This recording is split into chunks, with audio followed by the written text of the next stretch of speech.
Hi, I'm a little crazy and welcome to another episode of Gear Up Challenge on Crazy Tech Space. Okay, so today we are going to do a comparison between the Sonos Ace and then the Bowers Wilkins PX8. Alright, so let's start off with the design. Okay, so the Bowers Wilkins is built of metal construction and hard plastic over here. The Sonos is hard plastic, a little bit of metal construction here, and then ooh, it's just so soft. Ooh, butter soft. This is soft, but not as soft as this, the Sonos Ace. And well, look at here. You see, there's no gap in between. There's a lot of gap in between. So this is much more comfortable to wear for a very long time. This is also comfortable to wear, but the clamp is a bit hard, right, as you can see over here. But the construction, the look, ooh, it looks premium, really premium compared to the Sonos Ace. So the ANC on this headphone is just awesome. I love the ANC on the Sonos.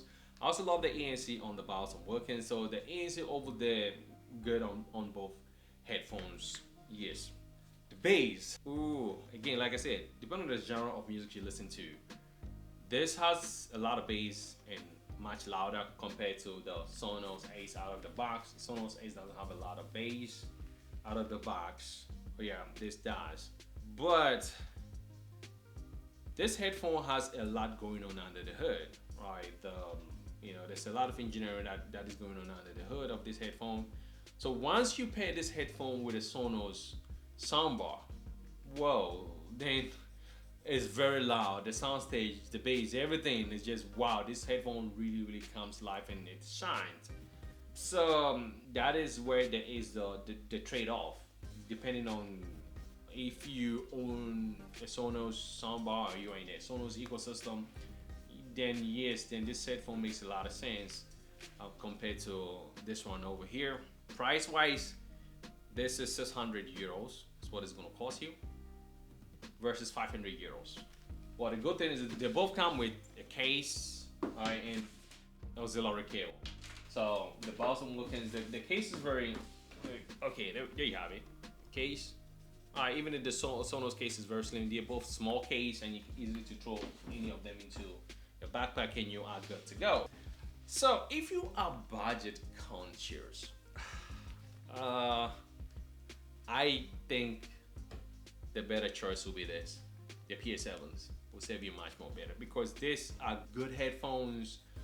The ANC is good, the sound is good, the bass is there, and it's 350 euros. This will cost you 350 euros compared to this will cost you 600 euros. And this will cost you 500 euros. So I would go for this if I am a budget conscious user. One thing is also the Sonos Ace have this magnet holding the ear cushions down. The Bowers Wilkins, this is the Eclipse, right? Come on, Bowers. The next iteration, I think you should fix this and use magnets instead of this clips, and then you have to push it back. Yeah, but one is held by clips. Magnets, I prefer the magnet. So yeah, if you're budget conscious, definitely PS7s, that's what I would go for if I am. If you want something that looks premium, then yes, definitely the PS8. But if you are already on any of the Sonos soundbar, then this guy. Oh, I love this headphone for watching movies and playing games. Wow, the Atmos, yo. They don't even come close. And both of them work great on Android and iOS. You don't have problem over there, right? Okay. Yeah. So guys, that's the comparison over there. Don't forget to watch the TV swap feature that I did for this headphone. Watch that video and also watch the unboxing and also the review and the setup. And don't forget to like, share, and subscribe. And don't forget to follow me up on Crazy Tech Space on Instagram. And guys, let's continue the conversation over there. All right, thanks once again for joining me on this episode, and I'll see you guys in another video. Charlie, I'm Ace out.